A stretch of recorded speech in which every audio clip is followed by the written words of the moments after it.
जय श्री राम। शंखनाद में आपका स्वागत है।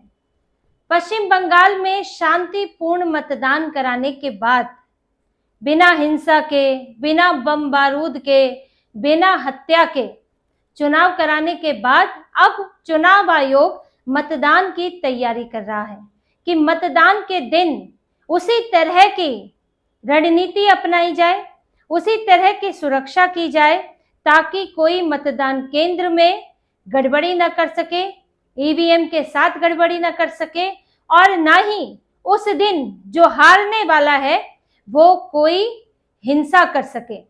चुनाव आयोग ने तैयारी शुरू कर दी है। अब महज 3 दिन बचे हैं और चुनाव आयोग की तरफ से इन्हें लेकर, सुरक्षा को लेकर कुछ आदेश जारी हुए हैं और साथ ही बीजेपी ने, अमित शाह जो है वो फिर बंगाल पहुंच रहे हैं और काउंटिंग डे की तैयारी कर रहे हैं। क्या क्या प्लानिंग है इस पर हम बात करेंगे और इससे कैसे ममता बनर्जी बिफरी हुई है और उन्होंने एक वीडियो भी जारी किया है।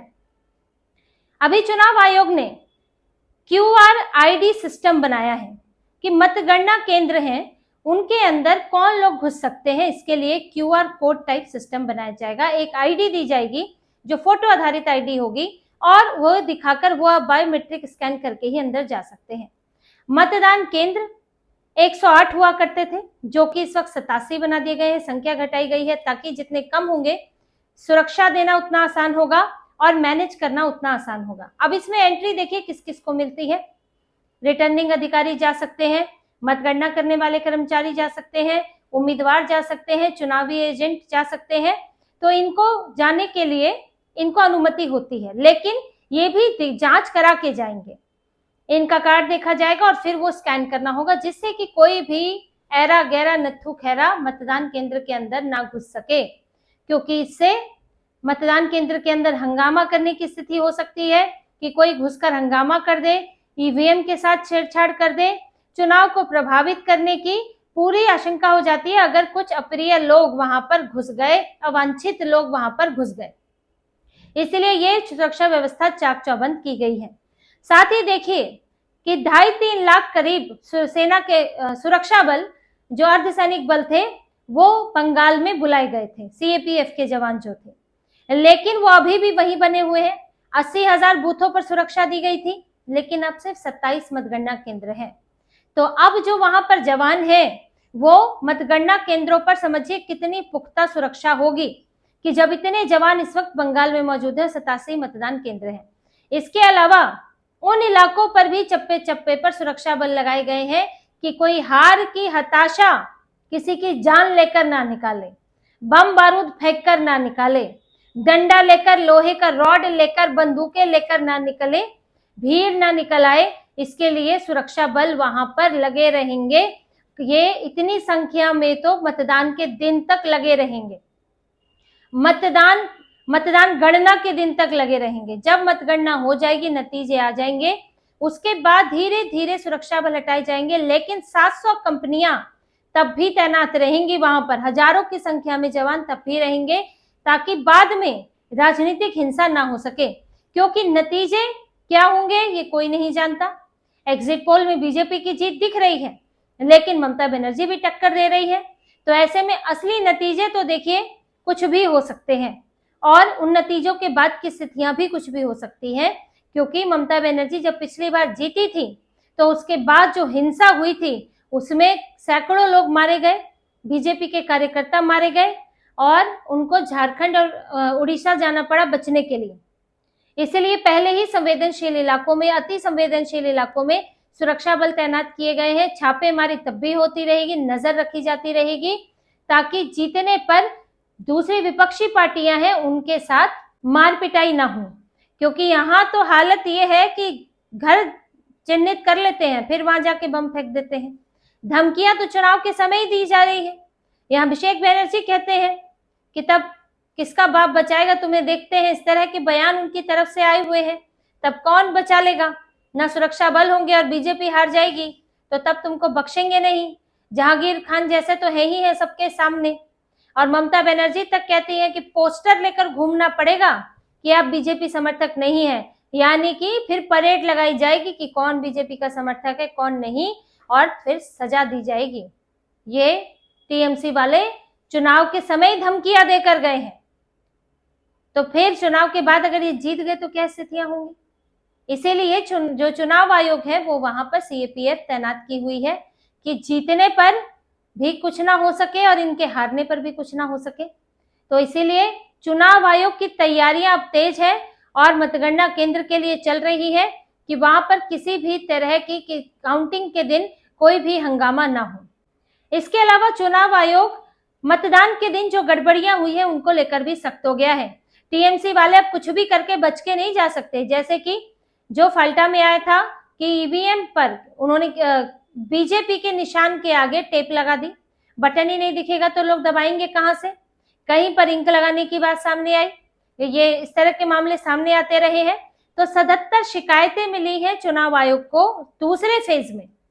77 ईवीएम से गड़बड़ी और छेड़छाड़ की 77 शिकायतें मिल रही है, उसकी जांच कर रहा है चुनाव आयोग। सीसीटीवी फुटेज देखे जा रहे हैं, लोगों से बात, अधिकारियों से बात की जा रही है, रिपोर्ट मंगाई है। उसके आधार पर अगर जरूरी हुआ तो कुछ बूथों पर फिर से मतदान हो सकता है। ये गड़बड़ी करने वाले ये ना सोचे अच्छा अब तो गड़बड़ी कर दी, दिन निकल गया, डब्बा बंद हो गया, अब तो कुछ नहीं होगा। लेकिन 77 शिकायतें हैं, अब इस पर चुनाव आयोग जांच करेगा और जितनों पर जरूरत होगी, जितनों पर भी जरूरत होगी, फिर से मतदान कराया जाएगा। और ये बात चुनाव आयोग पहले भी बोल चुका है कि अगर जरा भी गड़बड़ी पाई जाती है तो फिर से मतदान होगा, कोई समस्या नहीं है, दोबारा किया जाएगा।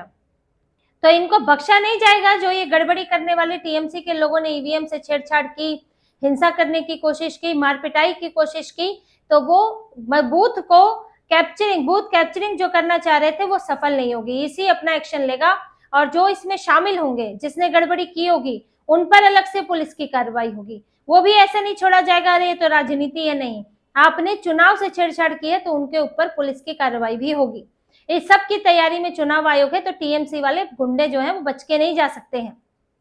फिर साथ में पार्टियां भी अपनी तैयारियां कर रही हैं। बीजेपी की 2 मई को बैठक है, अमित शाह खुद पहुंच रहे हैं, काउंटिंग डे की रणनीति तैयार हो रही है और इसमें जो प्रभारी है, जो दूसरे राज्यों के भी नेता या प्रभारी बनाए गए थे, उन सबके साथ बैठक होगी और बूथ प्रभारी जो है उनको एक्टिवेट करने के लिए यहां से निर्देश जाएंगे और उनके साथ अलग से फिर नीचे जो है और जो नेता है वो बैठक लेंगे। रणनीति ये है कि मतगणना केंद्र से अंतिम वोट की गिनती तक भी हमारा व्यक्ति नहीं हटेगा। एजेंट बनाए जाते हैं, जो पोलिंग एजेंट होते हैं वो वहां मौजूद होते हैं। जब मतगणना हो रही होती है तो वो तब भी वहां मौजूद होते हैं, वो हर पार्टी से होते हैं। अब इसमें भी देखिए, जैसे कि जो मतदान केंद्र था, पोलिंग स्टेशन था, वहां से बाहर निकाल दिए जा रहे थे। कहीं से बीजेपी वाले को बाहर निकाल दिया टीएमसी के नेताओं ने, एक जगह कांग्रेस वाले को भी बाहर निकाल दिया था।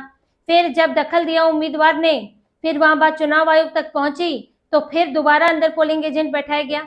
अब मतगणना केंद्र जो है, जो जहां पर वोटिंग की गिनती होती है वोटों की, वहां भी हंगामा करके ऐसा कुछ करने की कोशिश हो सकती है, तो इसलिए भी सुरक्षा दी गई है। साथ ही यहाँ पर दूसरी पार्टी का भी मौजूद रहे, ये भी तय किया जा रहा है। तो जितने 87 के 87 है, वहां के लिए बीजेपी अपने पोलिंग एजेंट एक जो है वो वहां के लिए रखेगी। साथ में रिजर्व में भी रखे जाते हैं, अगर वो दिन मौजूद ना रहे या कोई भी अप्रिय स्थिति बनती है तो दूसरा वहां रहे और वो अंतिम तक टिका रहेगा। क्योंकि पिछली बार बीजेपी ने देखा कि नतीजे जो हैं वो भाजपा के पक्ष में नहीं आए थे और ममता बनर्जी जीत रही थी, तो ऐसे में जो कुछ पोलिंग एजेंट हैं वो बीच में ही निकल कर आ गए। अब एक तरह से निराशा भी छा जाती है, फिर ये भी लगने लगता है कि भाई अब तो सरकार बन नहीं रही है, यहाँ तो आ गया बहुमत ममता बनर्जी का, तो अब वहां रहकर हम क्या करेंगे, जो आएगा फिर सो आएगा, तो ये सोचकर निकल आते हैं। अब इसमें गड़बड़ी होने की संभावना रहती है कि अगर वहां पर अंदर जो मतदान कर्मी है, जो मतगणना कर्मी है, या फिर वहां पर टीएमसी वाले फिर अपना दबदबा बना ले, या कोई मशीन चेक ही ना की जाए उनके दबाव के कारण, उनकी गुंडागर्दी के कारण। जैसे कि एक बूथ पर एक ईवीएम होता है, तो एक विधानसभा क्षेत्र के कई ईवीएम होते हैं। तो आप अगर वहां पर मान लीजिए 10 राउंड की काउंटिंग है, उसमें आप 6-7 राउंड में भी निकल आए और बाकी के 3 राउंड वहां पर दबाव के कारण नहीं गिने गए, तो आपके लिए तो नतीजा जो है वही रह जाएगा। हो सकता है कि अगले राउंड में आपके लिए कुछ और वहां पर मतदान होता, आपके लिए वोट होते आपके पक्ष में। तो इसलिए जरूरी है कि वहां पर अंतिम वोट की गिनती तक बैठा रहे एजेंट। तो बीजेपी अपने एजेंट्स तक यही बात पहुंचाने जा रही है।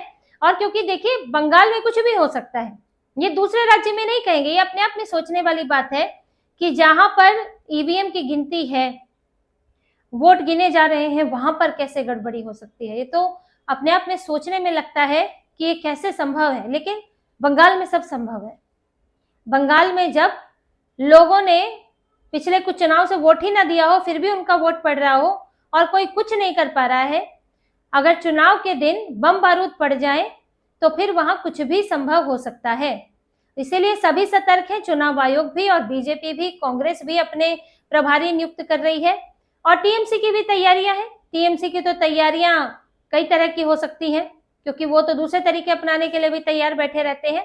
तो फिलहाल बात सिर्फ मतदान तक सीमित नहीं है कि मतदान हो गया, शांतिपूर्वक हो गया, हिंसा नहीं हुई तो बात बन जाएगी, ऐसा नहीं है। अभी एक पड़ाव और है, उसके बाद तो सुरक्षा का पड़ाव होगा, लेकिन अभी एक पड़ाव और है जिसमें सतर्क रहना बहुत जरूरी है। और इसके लिए पार्टियां भी तैयारी कर रही है और चुनाव आयोग भी तैयारी कर रहा है। और ये तैयारियां जो है वो टीएमसी को बुरी लगेंगी, ये तो तय ही है। पहले तो टीएमसी को पूरे चुनाव आयोग, सुरक्षा बल सब बुरे लगे। ममता बनर्जी का वीडियो दिख रहा है जिसमें सुरक्षा बलों को बोल रही है कि तुम बॉर्डर पर जाओ, यहाँ क्या कर रहे हो, यहाँ तो पुलिस देखेगी। भाई पुलिस के लायक हालात होते आपके बंगाल में तो फिर पुलिस के भरोसे छोड़ दिया जाता। यहाँ तो पुलिस आपका कार्यकर्ता बन के बैठी हुई है। पुलिस वाला तो प्रचार करते हुए दिखा, टीएमसी को वोट दो, ये इसका प्रचार कर रहा था, इसका वीडियो सामने आया है। लोगों ने उसको सवाल खड़े किए, उसको घेरा लोगों ने कि भाई तुम ये क्या कर रहे हो। तो पुलिस तो यहाँ आपकी पिछलग्गू बनी हुई है। तो फिर यहाँ सुरक्षा बलों की जरूरत पड़ेगी जो सिर्फ ड्यूटी देखे, ना कि नेता का चेहरा देखे। तो ममता बनर्जी की एक और बौखलाहट दिखी। फिर ममता बनर्जी एग्जिट पोल से भी परेशान है, क्योंकि अधिकतर एग्जिट पोल बीजेपी को जीत दिखा रहे हैं। और इसके बाद ममता बनर्जी ने वीडियो जारी किया है कि हम 226 सीटें ला रहे हैं, बड़े दबाव में, क्योंकि एग्जिट पोल के बाद तो माहौल बन गया कि अब तो भैया भाजपा आ रही है। हालांकि नतीजे तो 4 मई को आएंगे, तो ममता बनर्जी को वीडियो जारी करना पड़ा कि ऐसा कुछ नहीं होगा, हम ही जीत रहे हैं और 226 सीटें लाएंगे। तो इनका जोर जो नहीं चल पाया ना मतदान के दिन, अभी मतगणना केंद्रों पर भी जोर नहीं चलेगा इनका, तो उससे बड़ी बेचैनी है। और वो गुस्सा इनका कभी ज्ञानेश कुमार सीसी है उन पर निकलता है, कभी सुरक्षा बलों पर निकलता है, और कहीं तो कुछ ये कर नहीं सकती है। अब ममता बनर्जी की पार्टी में धुकधुकी तो लगी हुई है कि क्या होने वाला है। 15 साल की सत्ता थी, अगर जाएगी तो बड़ा खाली खाली महसूस होगा इन्हें, जिसकी आदत नहीं थी। और फिर इनकी सत्ता दूसरे राज्यों जैसी सत्ता नहीं है, इनकी सत्ता तो मतलब बंगाली पूरा कब्जे में था, सिर्फ शासन के मामले में नहीं, हर तरह से डंडे के बल पर सत्ता चल रही थी इनकी। तो बड़ा ही इनको असहाय और शक्तिहीन महसूस होने वाला है, उसी का डर सता रहा है। अब 4 मई का इंतजार है, क्या नतीजा आता है, बंगाल के लोगों ने किसे चुना है ये साफ हो जाएगा। तो इसी तरह की और खबरें और विश्लेषण आपके लिए लाते रहेंगे, हमसे जुड़े रहिए, सब्सक्राइब कीजिए, कमेंट कीजिए। बहुत बहुत धन्यवाद। जय श्री राम।